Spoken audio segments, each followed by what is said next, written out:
Hello and welcome everyone. This is the 4th and 1 podcast, anchor.fm/4th and 1. I am your host, Micaiah. For those of you watching on YouTube, welcome. You will notice something right off the bat that is kind of new, maybe even improved, but probably not. For those of you listening on Spotify or wherever you get your podcasts, thank you so much for tuning in.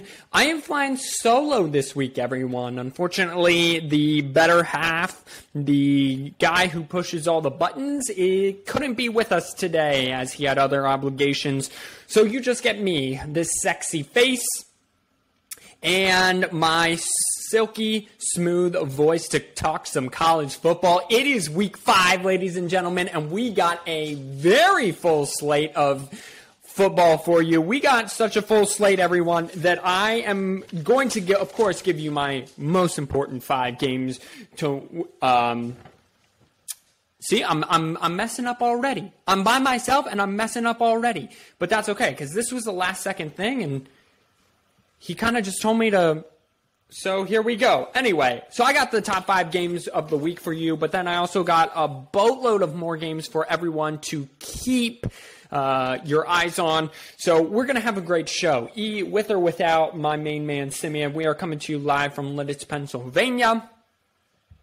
And this is just this is just going to be what it is. It is going to be,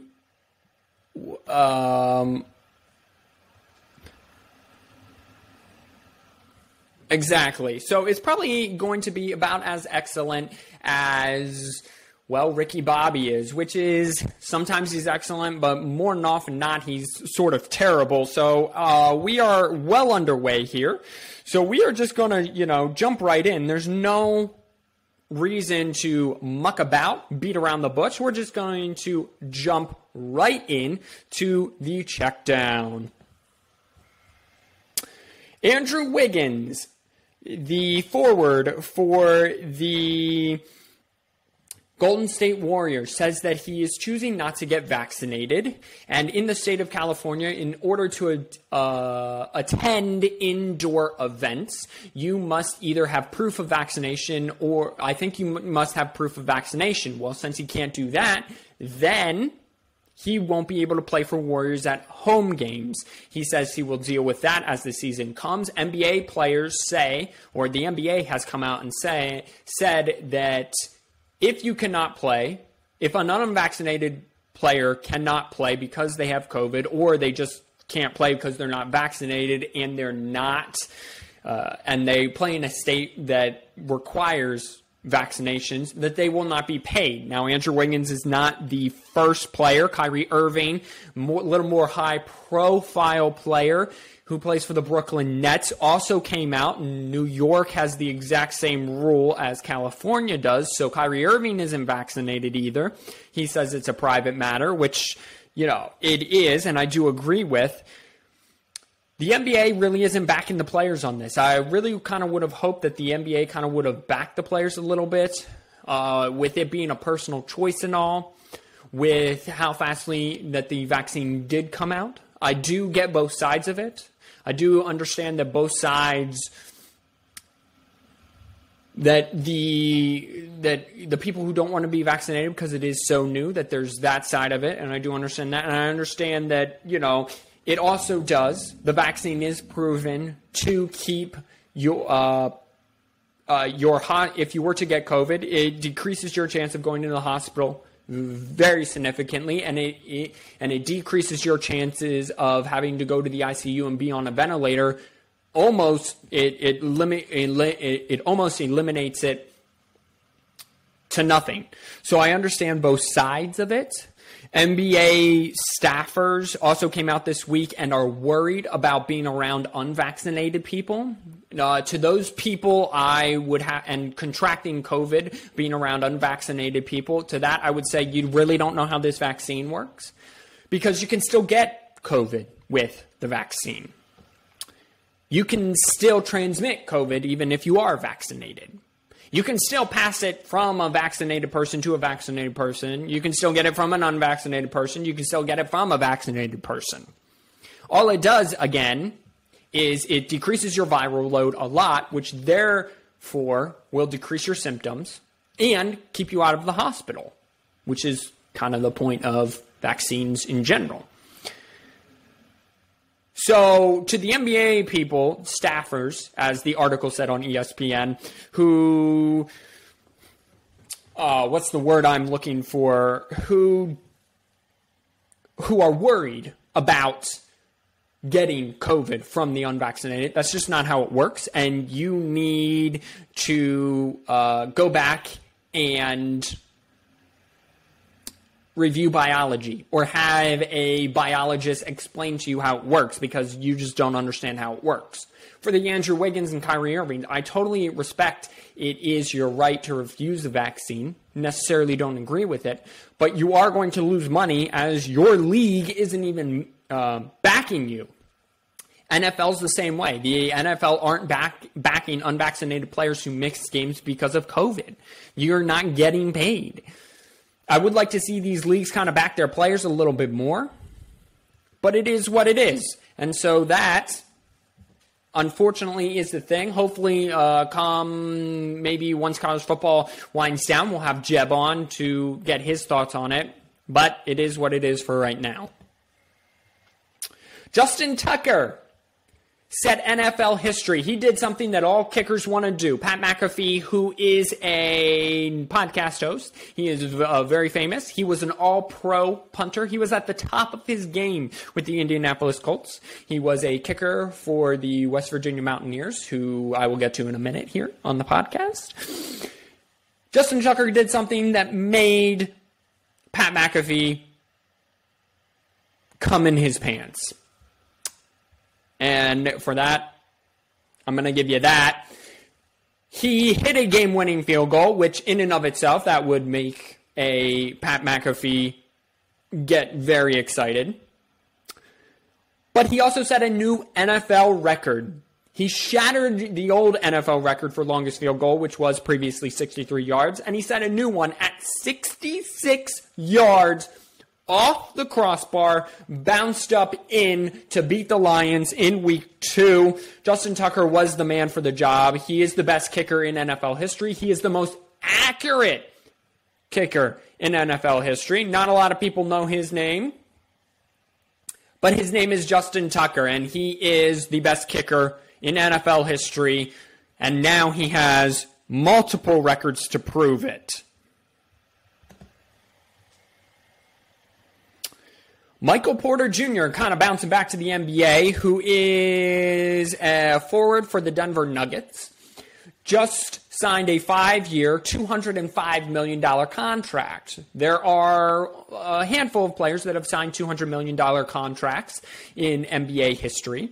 Russell Westbrook, Steph Curry, Giannis Antetokounmpo, James Harden, to Joel Embiid, to list a few.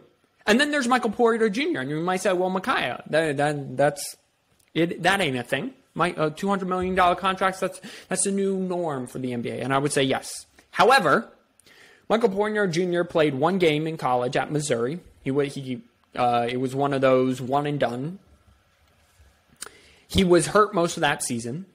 And then his first game, or his first year, I should say, in the NBA, he did not play because of a back injury. He played limited season then 2 years ago, and last year he missed 10 games.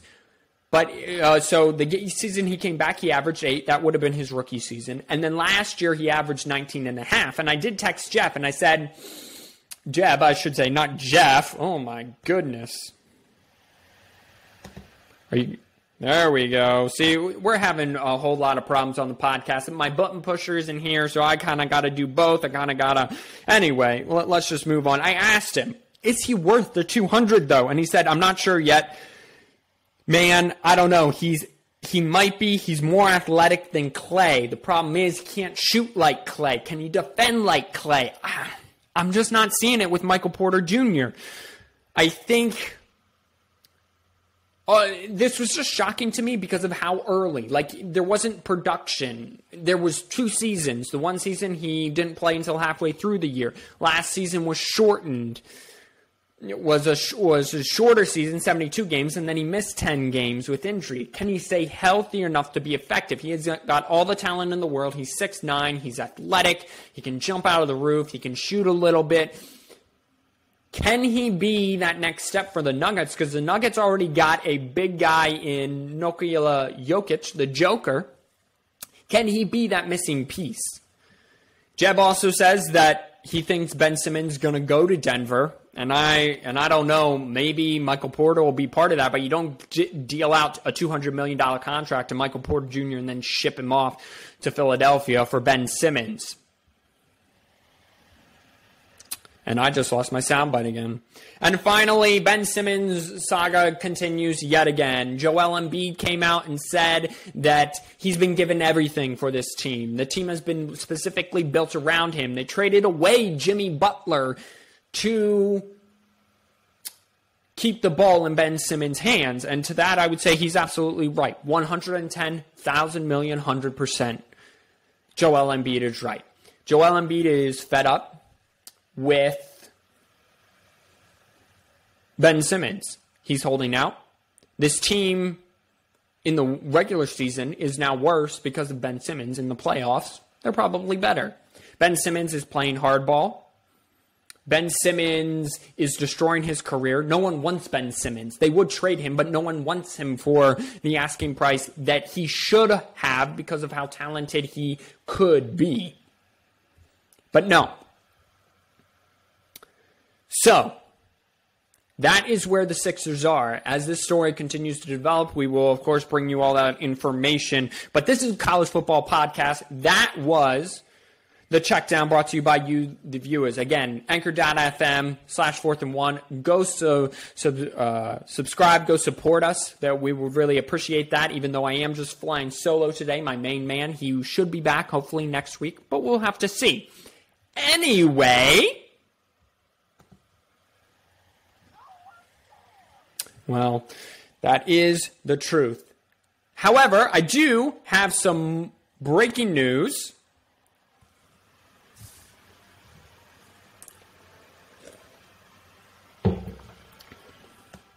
We are now on Instagram. So follow us on Instagram. We are at 4th and 1 Podcast. So go follow us. I will be posting funny sports things that I see on the internet. I will be posting sports things, mostly football, as it relates, cool fun facts and things like that. I'll be posting stuff that you didn't know that you needed, but it turns out that you did. You might say, but you're going to find out that you do. I will also post, that's where we'll post links to this show. That's where we will post links to other things that we do down the road. But I thought it was about time. We are now on Instagram, again, 4th and 1 Podcast. So go, please. Follow us, check us out, share us with your friends. Share us with your friends who like college football. Share us with your friends who don't like college football. Let's just get into it. Let's be a one big happy family. And let's just, be a great one big happy college football family. Alrighty, so week 4 is in the books, and it was a great week of college football. It was absolutely. So as I said last week, there wasn't a good slate of games. Every single game was great. From Michigan to Rutgers, down to Oklahoma, West Virginia, the last night of the game. Clemson was upset by North Carolina State. They dropped to 25. I'll get to them in just a minute. But let me start with the early games. So I was wrong about Notre Dame. I picked Wisconsin. I said Wisconsin coming off a bye. They're going to fix their quarterback. They're going to fix their running game. That defense is elite. Well, one of those 3 things happened, and that was that the defense is elite. Graham Mertz is absolute trash right now, okay? And I don't care what you say. He is. He is the 4-star quarterback he had all this hype. Last year, in a COVID year, in his very first game, he went 20 for 21, threw 5 touchdowns. He was awesome. But he is absolute trash right now. He turned the ball over 4 times, threw 2 pick sixes. The Notre Dame defense hang on, but Wisconsin can't run the football right now. So I don't know where you go from here, because Wisconsin's whole identity is you run downhill, power running scheme, you run on the perimeter, you get jet sweeps going, kind of like Michigan's offense is looking like, and I'll get to that game in just a minute, as I said, and then you go play action, and your quarterback beats you with his brains, and he always checks it down and throws it away and doesn't try too much. I was listening to a podcast with Kirk Herbstreit and Matt Berry earlier this week, and they said that they think that the NIL, the name, image, and likeness ruling, is actually affecting a lot of these players, and they're feeling a lot of pressure because Graham Mertz is out there. He's got a car, and he's got an Instagram following, and, he is good looking, and all the girls follow him. But now, you have to go act like a pro. You have to go perform for the new car. You have to go perform for your Instagram account. You have to go perform for all the girls that are in your DMs. And maybe that's causing some of the issues now. Spencer Rattler's kind of in that same category, and Simeon would be right to this point. As I said, he was the Heisman front runner, and Spencer Rattler has not. Now, that totally is not all of Spencer Rattler's fault. Oklahoma's not running the football like they usually would. But Wisconsin's kind of at a loss for identity now. This week they take on Michigan. Okay? Michigan is currently a 1.5 point underdog. It is in Madison. Harbaugh does not do very well. He's won, I think, a single game as an underdog in terms of betting.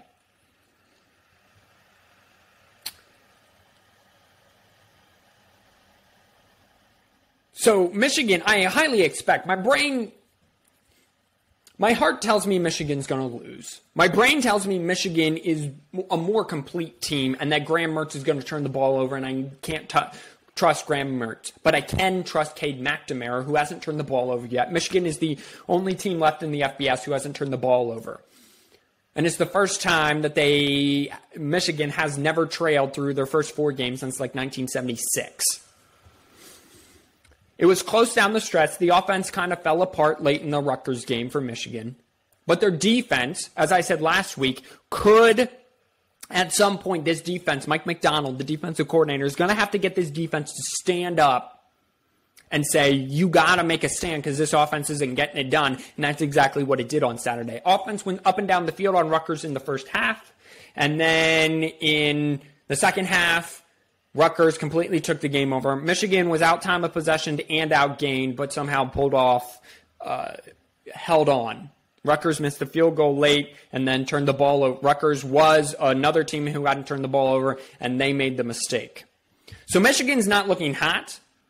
My heart tells me, or my brain tells me, Michigan's the better team. My heart tells me this is Michigan. This is Harbaugh. They're underdogs. This isn't going well. They're going to lose in Madison. They're going to diarrhea the bed. And they're going to go back to same old Michigan. However, Wisconsin, I can't trust either. You want to look at the other side of the Wisconsin-Notre Dame game. Notre Dame is 85% throw right now. Notre Dame can't run the football. Behind an offensive line historically that has done very, very well, they can't run the football. They're averaging like 89 yards on the ground a game. And as we're going to get into them in Cincy, which is one of my top 5 biggest games this week, they're going to have to run the ball. Jack Cohen's beat up. He left the game last week and did not return. A third-string quarterback actually came in and finished the game for Notre Dame and did quite well. Notre Dame's got skills, and they've got this passing game down, and Jack Cohen, I think, It says he was practicing in full pad, so he's probable, and he's probably going to go. So that's encouraging, and that will play into my Notre Dame Cincinnati pick. But you guys, and I mean Notre Dame, you got to run the football. Or, as you know, the mantra of this podcast, one of them is, it's easy to win football games when you run the football, and it sure as heck is really hard if you don't. Michigan in the second half proved that. Notre Dame, it was a stalemate. Wisconsin's defense is elite, but it was a stalemate most of that game because they could not run the football. Texas. You got to stop confusing me. What are you doing? You hang 70 on Texas Tech this past week. Now give up 35. Your defense is in trouble. But you lose to Arkansas, who might be a legit team. We'll get to them. They beat Texas A&M. Casey Thompson should have been the starter. So Casey Thompson is much like Cade McNamara, who whenever he is under center for Texas, they score touchdowns. They score points. They've scored on 23 of 26 drives since he's been under center. Ridiculous. Cade McNamara, they score on like 60% of the drives that he's under. So the ridiculous stats here. Okay, clearly he should have been the starter from the get-go. But Texas, you got to figure out your defense because your defense is giving up a lot of points. You gave up 41 to Arkansas. You gave up 35 to Texas A&M. You might be the new front runners in the Big 12 because Oklahoma looks terrible. But all Oklahoma needs is to face a really bad defense to get that running game going. And poof, now Oklahoma's the front runner again. So you need to exactly. Clemson is having an identity crisis on offense right now. So Clemson, the one thing that they've always relied on in big games when things are not going right are their ability to run the quarterback. DJ Uiagalelei is not a running quarterback. He doesn't want to run the football, and that came back to bite them. They lost in overtime or double overtime to NC State. NC State had a party afterwards. E.J. Williams, one of the Clemson receivers, spit at a fan and shoved him. So you got that to deal with if you're Clemson. I'm not ready to write Clemson off. Maybe this year they're definitely out of the playoff. 110% they're out of the playoff. I'm not ready to write Clemson off. But they got to figure this out. Their offensive line is trash. They can't run the football. Again, you have to be able to run the football, but DJ just looks uncomfortable in the system right now. He looks like it's moving too fast for him. Kirk Herbstreit touched on this if you listen to him. But DJ is having an identity crisis himself, and as the most highly touted prospect that has left California to come to Clemson, the first ever California quarterback that has come to Clemson, and the second highest touted out of high school quarterback prospect to come to Clemson, and you're following Trevor Lawrence, who was known as the best prospect since Elway and Andrew Luck, and was the first overall pick for 3 straight years, would have been freshman, sophomore, and junior, and then win overall. This is a really... The word I'm looking for is escaping me, but this is a really crossroads for this program. You're not going to be in the playoff mix, but can you salvage this season? You can still make a New Year's 6 because you're Clemson, but you got to turn this around. You are now the underdog. Dabo's got to see who's going to want to get up and who's going to want to punch the opponent in the mouth, and it doesn't get any easier. Because they have Boston College this weekend. Boston College is not ranked. But they're 4-0. They just beat Missouri, a lower-level SEC team, but still. Boston College is a good team. Your offense is producing nada. You got 2 players along the defensive line. Your stud nose tackle, who is out for the season with either an ACL or an Achilles. The other guy will probably be back later in the season. But your defense just took a huge hit. Your defense is championship caliber. Your offense is at a crossroads. This program is at a crossroads. And I think it was last year before the Miami game, and they blew out Miami.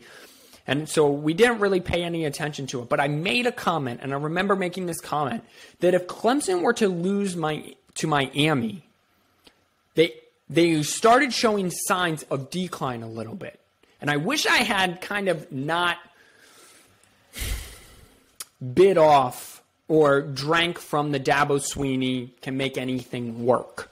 Because clearly he can't. You still need the talent. He's not like Nick Saban. Nick Saban is so far the only quarterback who can kind of do that. Or a head coach who can kind of roll it over and it doesn't really matter who. And I kind of drank from that Kool-Aid a little bit ahead of time. And I kind of wish I would have stuck with the Clemson, I'm seeing signs of decline. Because I was at that point, and then they crushed Miami, and they smelled blood, and they felt threatened, and they crushed Miami, and then they went into the playoff, and they ran through the ACC, and then they got smoked by Ohio State. But it was, Justin Fields was amazing, which he was. Not saying he's not. He was terrible on Sunday for Chicago against Cleveland. But you have...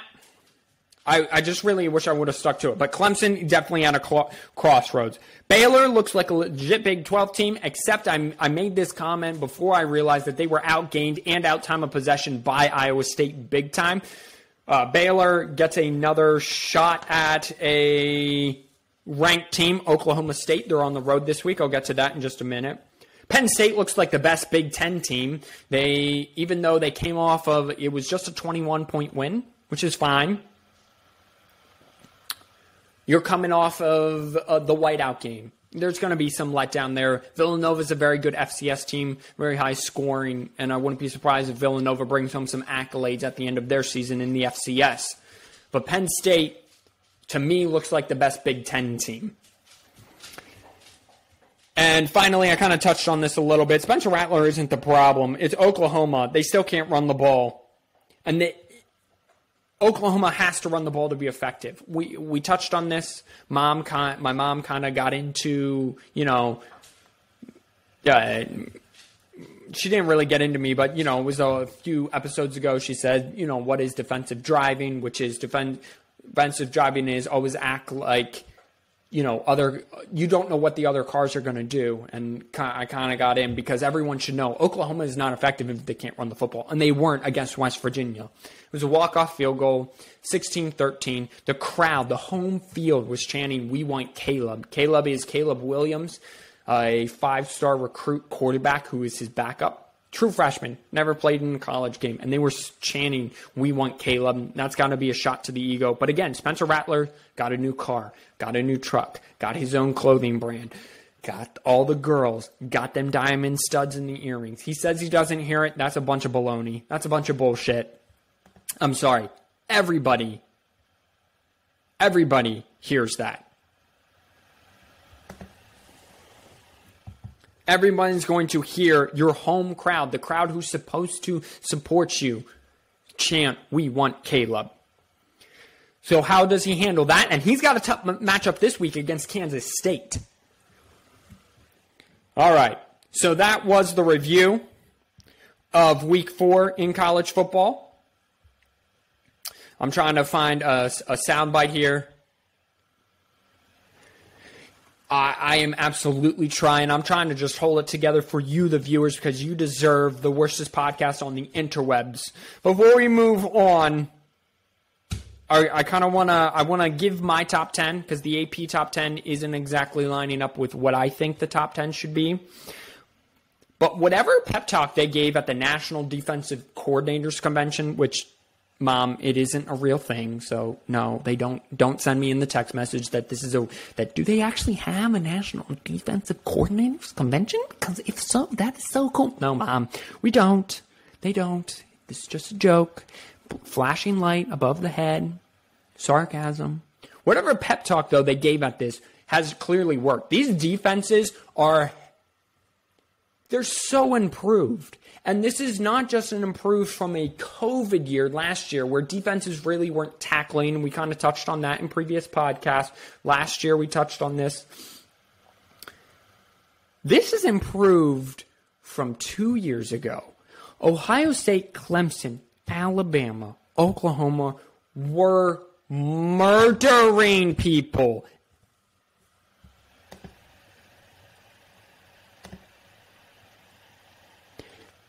That's what the teams who had to play those teams that week were saying, because their offenses almost were unstoppable. Alabama's offense last year almost was unstoppable too. I mean, Alabama, ever since Tua, their offense has almost been unstoppable. Mac Jones's offense, almost unstoppable. Joe Burrow, almost the definition of unstoppable.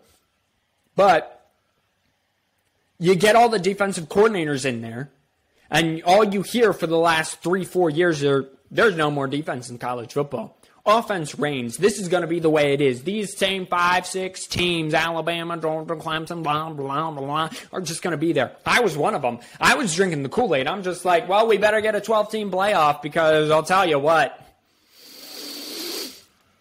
This is going to suck if it's just the same 6 teams fighting for 4 spots year after year after year, and Michigan's at the bottom and never beating Ohio State. I'm not saying Michigan's going to beat Ohio State this year. Michigan's going to shit the bed, okay? 110%. Michigan is probably going to go undefeated. They're probably not going to turn the ball over until Ohio State. Then they're going to have 5 at home. They're going to be favored by 3.5 touchdowns, and then they're just going to absolutely 100% diarrhea the bed against Ohio State, turn the ball over, and lose by 9 touchdowns. That's just who Jim Harbaugh is. They're probably going to shit the bed this week. Again, it's my heart talking right now, and so I as a Michigan fan, I like what I see, but I hate what I see at the same time. And every single Michigan fan out there knows exactly what I be saying.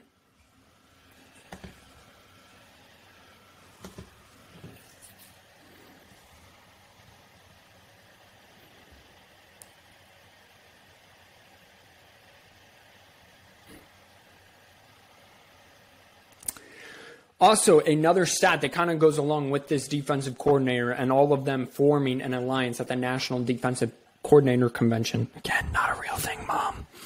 25 ranked teams have lost, which is in the first 4 weeks, which is the most ever since in the poll era. That's incredible. So we are getting me and Simeon at the beginning of this year hope for 2007 kind of story. We are getting that so far. The unbelievable football game. Also, hammer all the unders because these defensive coordinators got together.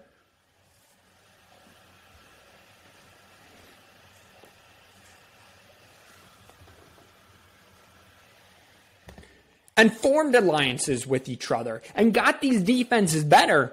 Hammer all these unders. Now, I would say hammer one over this weekend, but let's get into my top 10, as it were. My top 10 differs a little bit from the AP top 10. So my top 10 is as following. Alabama. Okay, they dominated Miami. They went to Florida. They have probably the best win out of all the teams, the top 10 teams this year. They went to Florida and beat a very good Florida team. The AP has has Georgia next. I'm going to put Oregon. Oregon went to Columbus, a very good Ohio State team, and beat the Buckeyes. So I'm putting Oregon at 2. Yes, they've struggled here. They beat a very good Fresno team, as we are starting to see. And they struggled with the in-between teams. They struggled with Arizona at times last week, but I'm fine with it. Georgia's next. Their offense still, I'm not 100% sold on. It kind of exploded on Vanderbilt, but everyone explodes on Vanderbilt, if you know what I mean. Next, I have Penn State. Penn State has the second most impressive win. Auburn coming. You can make an argument they really shouldn't have won that game. Again, that game was a lot closer for it being a whiteout environment, but again, it was Auburn coming too. Auburn did have a tough week this week with Georgia State. But again, that's off the whiteout hangover, so I'm not citing them for that. Next, I have Florida. Florida, again, their offense has looked really good. 6, I have Arkansas. Arkansas has beat a now really good-looking Texas team.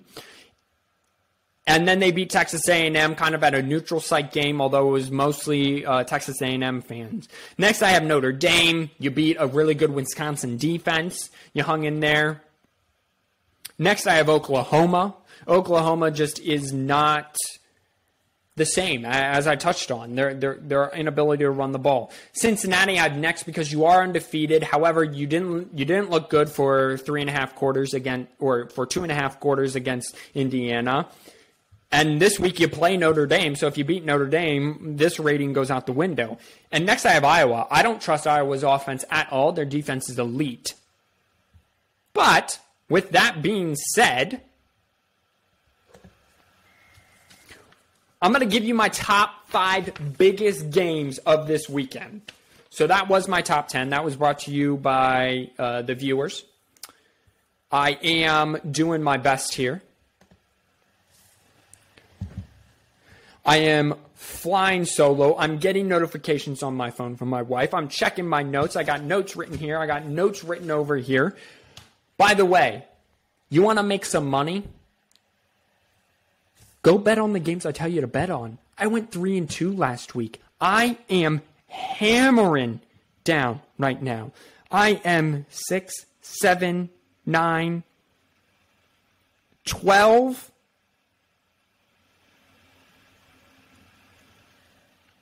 I am 12-8 right now. I'm going to make you some money.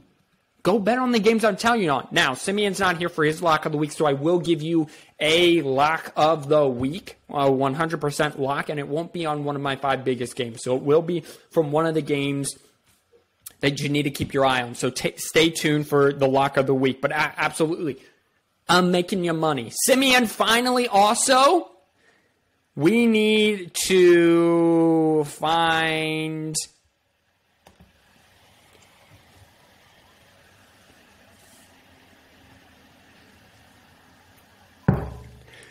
My main man, Simeon, finally got off the board. One of his locks finally hit. His lock that hit was North Carolina and Georgia Tech take the over, 63.5. It was 65. He hit it, but it wasn't the way you think. Georgia Tech scored 44 and North Carolina lost. Okay? So the ACC is clearly down. North Carolina was a top 10 team, gone. Clemson was a top 10 team, gone. Wake Forest and Boston College are your only hope. Help me, Obi-Wan. You're my only hope. Man, I wish I had that sound bite. Not that it would, do anything for you guys. But let's get into my 5 biggest games to watch. And I'm going to start right where I left off last week, or the last segment with Iowa. Tomorrow night, Friday night, College Park, Maryland.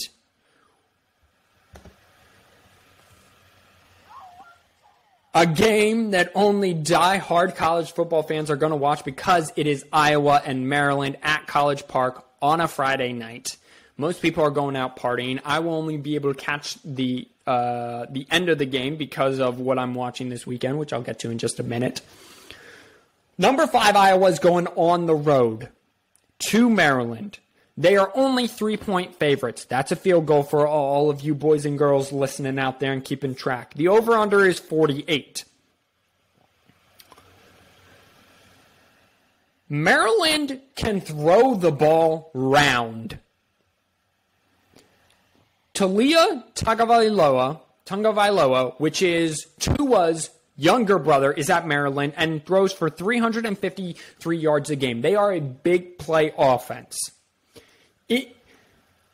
Can they score on this very good Iowa defense? More importantly, can this Iowa offense score? Iowa's offense is only running the ball for 121 yards a game. That's not going to get it done, okay?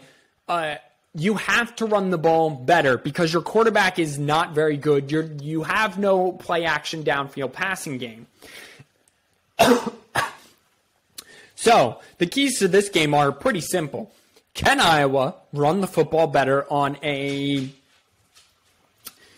defense for Maryland that isn't good, but they give the amount of rushing yards they give up are about what Iowa's averaging. So you can probably average that Iowa's going to, maybe rush for closer to 200, hopefully. Can Iowa keep the Maryland passing game in check? You are getting 3 points if you're Iowa. I don't care. This is a field goal game. It's going to end up in a touchdown or more either way. The over-under is 48, which is probably right around where it's going to be. However, I'm going to hammer Iowa in this. The moment's a little too big for Maryland. It's a Friday night. Yeah, it's a blackout. Iowa's not going to sleepwalk. They had a tough game last week and escaped, most people would say, against Colorado State. That was a wake-up. Kurt Ferentz was like, you just came off a big win against Iowa State 2 weeks ago. You're going to walk into Maryland and you're just going to, win. He's going to turn on that tape and he's going to be like, this is what you have to do better. This is what you have to do better. This is what you have to do better. And I think Iowa's going to come prepared. Defensively, they're going to come prepared. Maryland, in their last 2 games, well, 2 of the last 3 because they played Howard, who is much worse than them. Maryland has been out time of possession and almost equaled the amount of yardage. So they were similar on the total yardage counter, and they've been out time of possession in 2 of the last 3 games. That raises some red flags for a team that throws the ball round as much as they do. You're probably getting explosive plays, so you're probably scoring in like a minute or 2, which is kind of feeding into this. But Iowa, if you're going to let Iowa out time of possession you with that defense, you're probably going to lose. So I like Iowa in this situation, but I like it close. But I think it's going to be more than 3, so just do the money line with Iowa and make some money on Friday night and get your weekend started with a bang. I'm getting emails all over the place.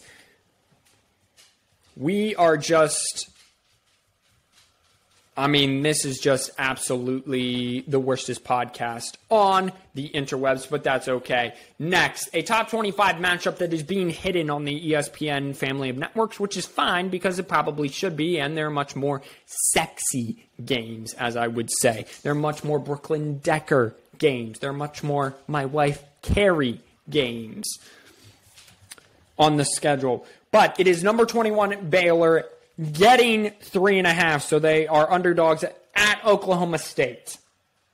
Oklahoma State has very good run defense, only giving up about 89 rush yards a game. Here's the problem. Baylor likes to run the ball.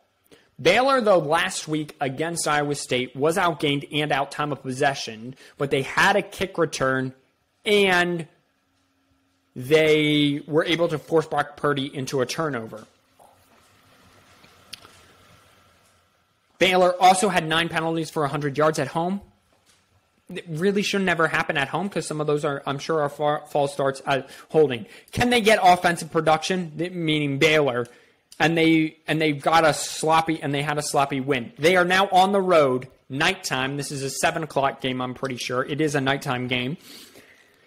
Oklahoma State, very balanced offensively. They run for about $170. They throw for about 212. But can they be explosive offensively? They can play defense with Jim Knowles leading that defense. But they can't. All their games have been close. So I like that to continue. The over-under is 4.5. You hammer Oklahoma State. In my opinion, you hammer Oklahoma State here. You're at home at Boone Pickens. It's going to be loud. Everyone should be surprised that I know so many college football stadiums. Although I guess if you're a college football junkie, you're like, yeah, of course, Oklahoma State plays at Boone Pickens Stadium. Oklahoma State at home, and I think that's the big difference here. And I think that their run defense, when you have a defense that is used to their offense not being explosive, but their offense is balanced enough, I just think that their defense is more used to playing in these kind of games. Baylor's kind of still new and up and coming. Plus, Oklahoma State was my pick to make the Big 12 championship game, and there's still a chance of that. They play very good defense. I like Oklahoma State a lot. So hammer Oklahoma State, everybody. So we're up to hammering Iowa on Friday night to get your weekend started. You're going to finish with Oklahoma State, rounding off your weekend. In between, we got some hecka good games. And you know what? I'm just going to go from the noon to the 3 o'clock games because it's noon, 2:30, which Notre Dame just has to be different. Fuck you, Notre Dame. And then Ole Miss, Alabama at 3:30. Arkansas at number 8, Arkansas. Okay? They were 6 in my rankings. They're 8 in the normal rankings. Number 6, Arkansas, is going in between the hedges. Why do they call it in between the hedges, Micaiah? Well, Mom, because there are hedges all the way around the football field. So they call it in between the hedges because they play football in between hedges. And yes, I mean actual hedges. Oh, thanks, Mom. Oh, thanks, Micaiah. That was very informative. You're welcome, Mom. Anytime. There, I saved you a text message. Arkansas is getting 18.5. Arkansas is definitely the surprise of the college football season so far. They beat up on a really good Texas team. They beat up on a really solid Texas A&M team. However, I picked Arkansas last week because the Texas A&M had quarterback issues, and that's what showed in the game. Arkansas is very balanced offensively. They run for 200, 200 plus. They pass for 200 plus. And they got dudes on defense. Along that offensive line, they got absolute beasts of man along defensive line. So they got dudes who can play real good defense. Can they run the ball against a very good Georgia defense? Now, this Georgia defense has kind of taken a little bit of a hit because their buddies down in South Carolina, or up in South Carolina, Clemson, their offense has looked so anemic that maybe it wasn't just Georgia's defense, maybe it was Clemson's offense that made Georgia's defense look good. Either way, can Arkansas run the ball? Because they want a power run. Kendall Briles, the offensive coordinator, calling the shots. He's going to use the quarterback, KJ Jefferson, to run the football, except KJ kind of got banged up a little bit, left the game, came back, and kind of finished the game. But once banged up, always banged up, at least until further notice. Meanwhile, Georgia, can you open up the offense? Yeah, you opened up the offense all over Vanderbilt, but again, everyone opens everything up all over Vanderbilt. So can you do that against a much better defense that got dudes? Georgia, you got to be able to run the football better. JT Daniels needs some help. Now,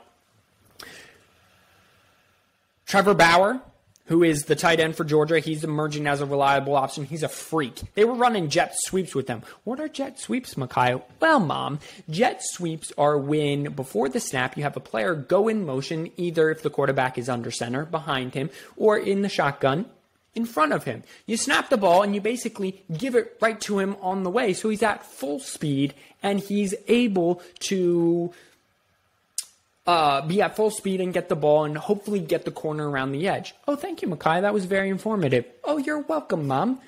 Not a problem. It's what I do. There. Saved you another text message. All right. So Georgia's defense, is it really that dominant? We'll see. Arkansas is getting 18.5. That number is far too big. Yes, Arkansas is coming off an emotional win, but Sam Pittman's going to have this team ready and know that Georgia's coming. Georgia's offense is not dominant enough to me, and because Arkansas's got dudes on defense, that there's no way, could be wrong, and I'm okay being wrong, but there's no way that Arkansas is almost a 19-point underdog.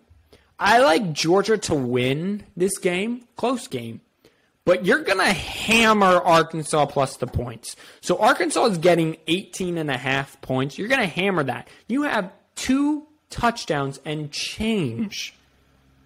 Basically, they just have to keep it within 17 points, which is more than doable. Arkansas does, of Georgia, which is more than doable. This is a noon o'clock game. Game day is going to be there. The crowd's going to be ruckus. They're in between the hedges. There's going to be red all over the place. But Arkansas, to me, with that quarterback run, I just think that they'll have enough, and they got enough dudes on defense, and I don't trust Georgia's offense that has not been explosive, except for last week, to get the job done. So I really like Arkansas plus the points, but I like Georgia to win. You know, I'm really upset with myself right now because I just realized we have that soundbite. Now, again, I'm trying to do everything. I got notes all over the place. I'm trying to give you great content. I'm trying to live up to the hype of being the worstest podcast on the internet. And then I'm trying to do all the sound bites. My main man, the button pusher, has done a great job of loading all these sound bites in for me. I'm going to tell you anyway. But I got to find the sound bite, so I'm scrolling. I'm trying not to make too much of a dead space. I'm trying to be interesting. I am just, first of all, I am absolutely killing it.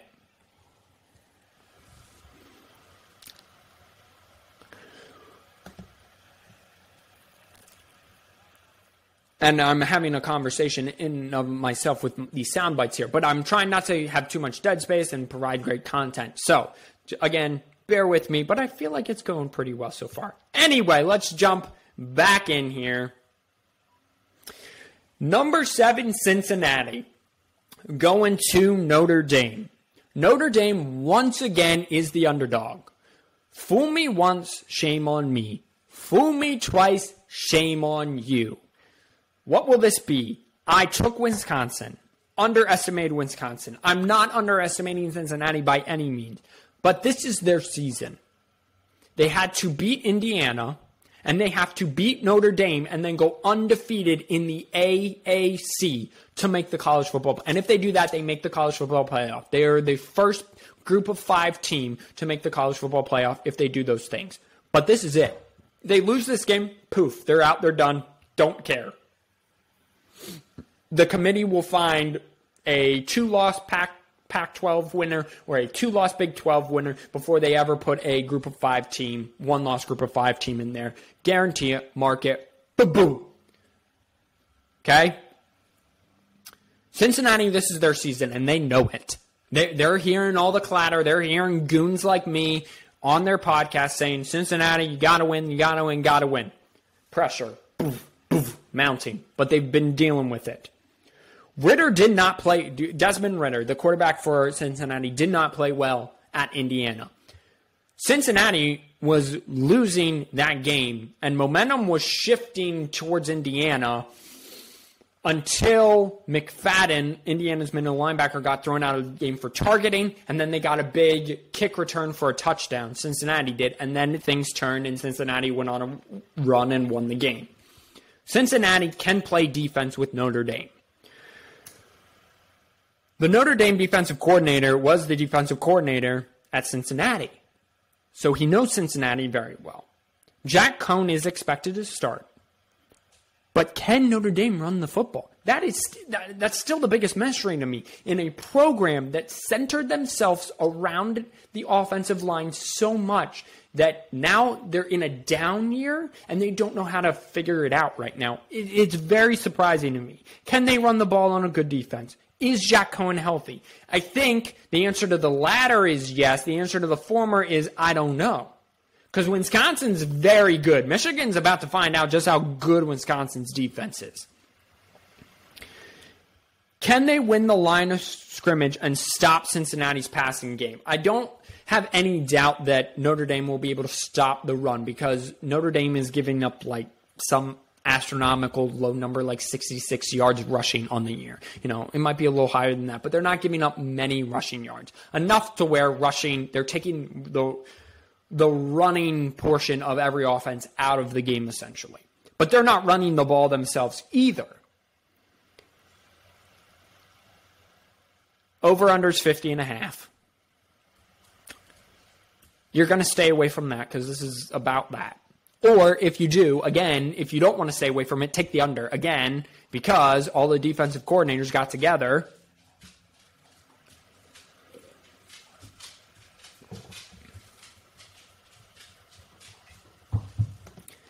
and formed an alliance. So I would say take that other. But again, this is the whole fool me once, shame on me. Fool me twice, shame on you.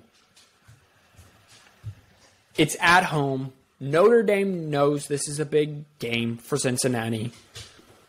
Notre Dame hasn't looked impressive except for last week when Jack Cohn turned the ball over. I'm riding with Notre Dame. You're getting 2 points, so just take the money line with Notre Dame. This is the worst one I feel. That wasn't English.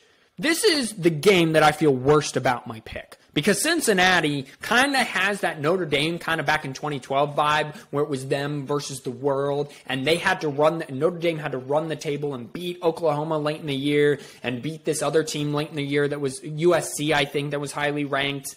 It wasn't USC because USC was trash back then. Anyway, they had to beat Oklahoma and they did, and they ran through Oklahoma and they had to beat this other team and they ran through that team and then they made it to the national championship game and they got absolutely muck-ducked by Alabama that year. But it kind of has that same vibe again. And I said every week, every time Notre Dame, and they were Saturday Night Football they were on the late game every game that year. And I was like, this is the week Notre Dame loses. This is the week Notre Dame loses. Cincinnati, I'm not that passionate about because I don't hate Cincinnati as much as I hate Notre Dame.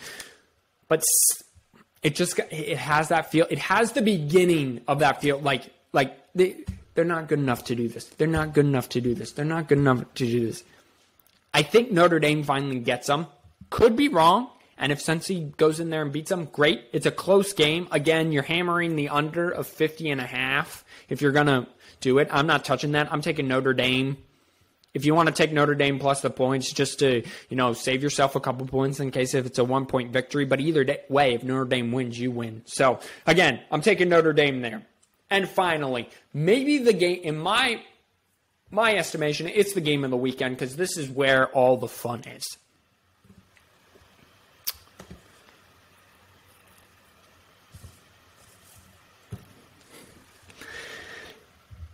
Number 12, Ole Miss, Lane Kiffin, the old assistant to Alabama's Nick Saban, is going to Alabama and Nick Saban. Lane Kiffin is an offensive savant, if you will. Ole Miss is going to score points. Alabama's going to score points. Can Alabama run the football? Because Alabama could not run the football against Florida. Did not run the ball against Florida. Didn't really run the ball against Miami very well. Threw the ball round yard. Alabama's going to continue to throw the ball round yard. Alabama, their quarterback position is good. They're good all around, solid offensively. But the problem is they don't got dudes at wide receiver who can absolutely just go out and get separation and know that this is going to be you run a go route and they're running by you. That's not necessarily this sort of offense. They got a quarterback who can spin it. They got a lot of good pieces, but this isn't a dominating type of offense. Ole Miss, meanwhile, they have the Heisman frontrunner, the other Heisman frontrunner, because the Alabama quarterback is tied with the Heisman with Matt Corral, who is the Ole Miss quarterback. They can score, and they will score a lot. Both teams will score the lot. But can they continue to run the football? They average a little over 300 yards a game or a little under 300 yards a game. So can they continue to do that about the Alabama defense, who is hurting along the defensive side? I don't know. The over-under is 79.5, and you're like, oh, Micaiah, that's a huge number. You bet your bottom dollar it's a huge number. And I'm going to tell you what. You take the under. I know everyone's going to want to take the over because they're going to they think both teams. 80 is a big number. I'm living with the under here. If you want to touch the over-under. I haven't had all the best luck. My main man, Simeon, with all his locks have been over-under, and they haven't had the best luck either.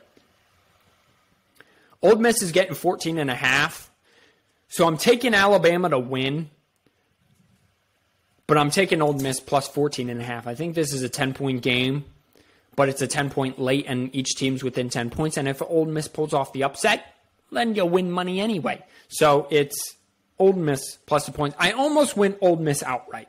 I really did. I just have a feeling, because the key to this game, I wrote it down, and I will read it word for word what I said. Lots of points. Who makes the mistake first?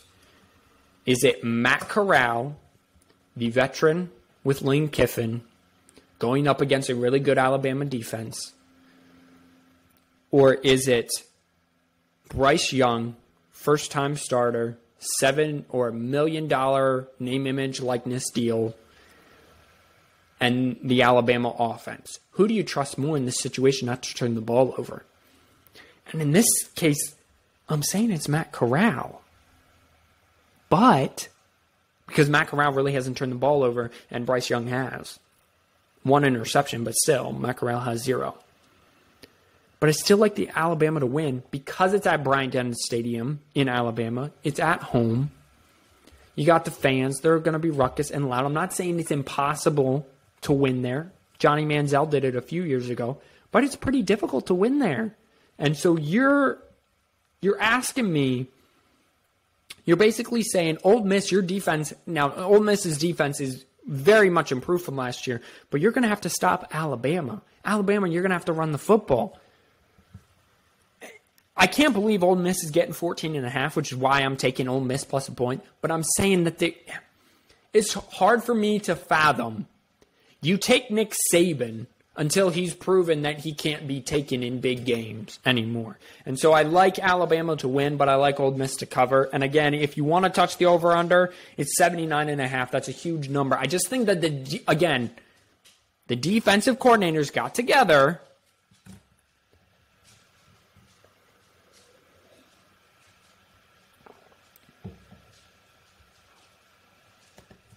and made an alliance. 79.5 is a gigantic number. So I'm taking the under, but more importantly, I'm taking Ole Miss plus the points. I think that it's going to be a very good, high-scoring game. I'm not going to be able to watch much of the Arkansas-Georgia game because Michigan plays Wisconsin at noon, but I will be watching most, if not all, of the Ole Miss Alabama game, which I'm very excited about. All right, before I get you into the lock of the week, I just want to, and wrap up here, I just want to tell you games to watch because there are a gaggle of them, and I love that word, a gaggle. Michigan, Wisconsin. I already got into that. I'm not going to go into it anymore, but can Michigan's offense figure it out? The passing game especially. All the players came out and said all the right stuff this week. Both sides of players. Graham Mertz did and all the Michigan offensive players. They're not happy with how the game went. Okay? Also, Michigan State, by the way, and Michigan played almost the exact same game. Michigan State jumped out to this huge lead on Nebraska and then got like 15 total yards in the second half against Nebraska and almost lost the game. Won it in overtime, but hung on. And Michigan did the exact same thing against Rutgers, except it didn't go into overtime. Both 7-point games. Anyway, Oklahoma, Kansas State. The last 2 years, Oklahoma has lost to Kansas State. Oklahoma's defense not looking very good. Kansas State coming off of a loss. This game is in Manhattan, I believe, which is Kansas State.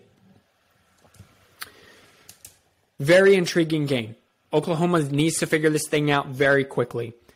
Ohio State and Rutgers. Now, Ohio State's a 14-point favorite, but I'm putting this because if Rutgers is legit, and I think that they are, this is going to be a kind of much like last week. Rutgers plays solid defense, and Ohio State, C.J. Stroud did not start last week for Ohio State. Didn't play because of an injury. They had backups. They crushed Akron. But Kavion Pope, a linebacker for Ohio State, threw a temper tantrum on the sideline, quit the team in the middle of the third quarter, and then was dismissed from the team. So Ohio State's got all of that going on. prime for an upset here, maybe. At least maybe to cover for Rutgers. But Rutgers also, Ohio State's defense is not very good. Rutgers' offense doesn't stretch the field vertically. It stretches it sideline to sideline. Can that get it done against Ohio State? I don't know. But it's in Rutgers, by the way. It's in check that. It might be at the shoe. I'm sorry.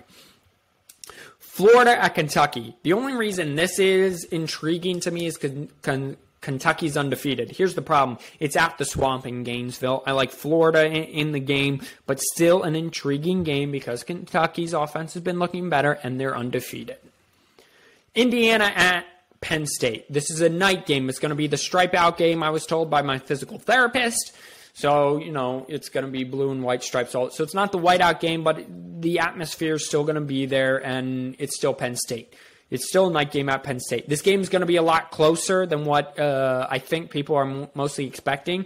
The big key of this is if Michael Penix, the Indiana quarterback, doesn't turn the ball over, I think that they win this game.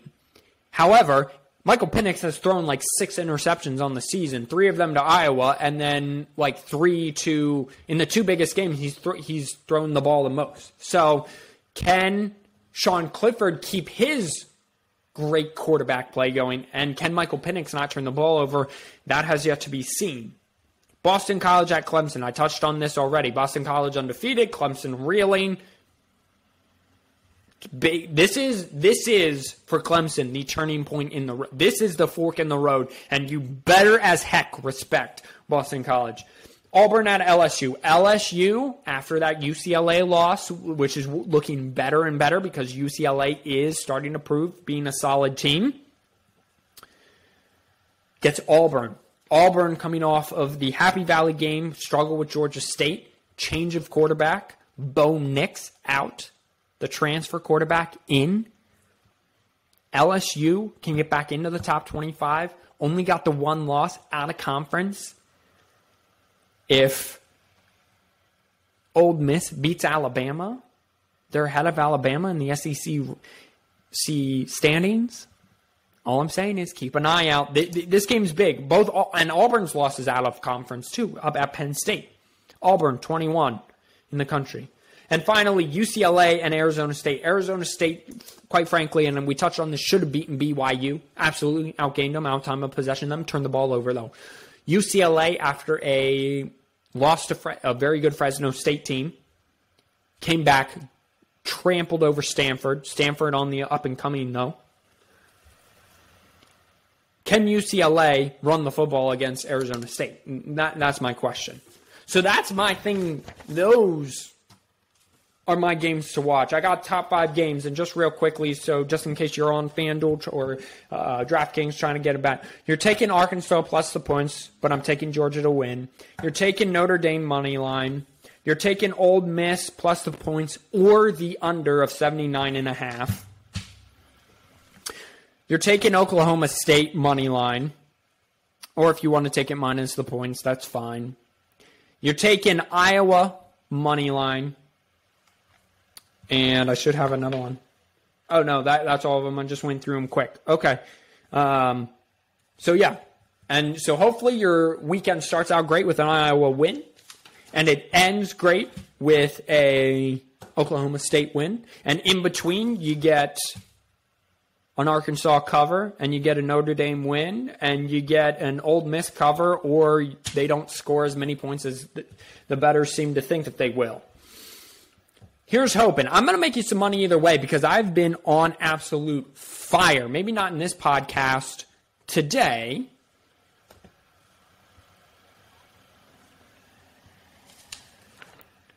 But I'm 12-8 on the year, which is a pretty good record betting.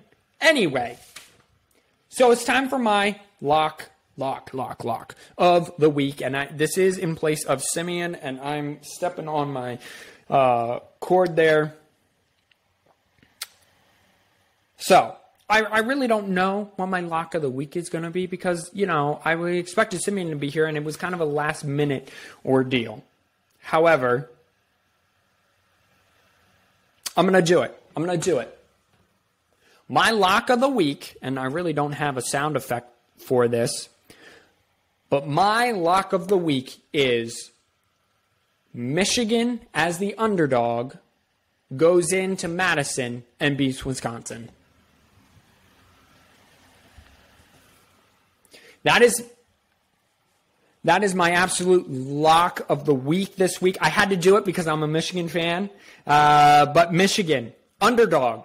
Okay? They are, again, they're just 1 point underdog. But Michigan's going into Wisconsin, and they're getting, I trust Cade McNamara more than I trust Graham Mertz until proven otherwise. Defense will hang on enough. Can the passing game get going? Again, I trust Cade McNamara more than I trust Graham Mertz. So Michigan beating Wisconsin is the lock of the week. Bet on it. Comment down below who wins the game of the week. I want you to type O for Ole Miss, A for Alabama. That is, in my thoughts, that is the game of the week. Like and subscribe on YouTube, anchor.fm/4th&1. Again, thank you so much for bearing with me as I flew solo today and I was trying to do a whole bunch of different things. Have a great weekend, everyone. Wash your hands because y'all are filthy animals, including myself. Get vaccinated or don't, but respect each other. Be kind to one another. Respect each other's decisions. I encourage you to get vaccinated, but again, I respect people who do not.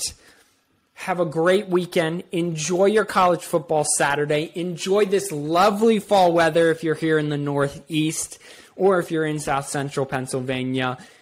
Again, we are now on Instagram, 4th&1 Podcast. Thank you everyone so much for listening. Like and subscribe on YouTube. Comment down below. Who are you rooting for this week? Everyone. God bless. Peace out. This has been the 4th&1 Podcast.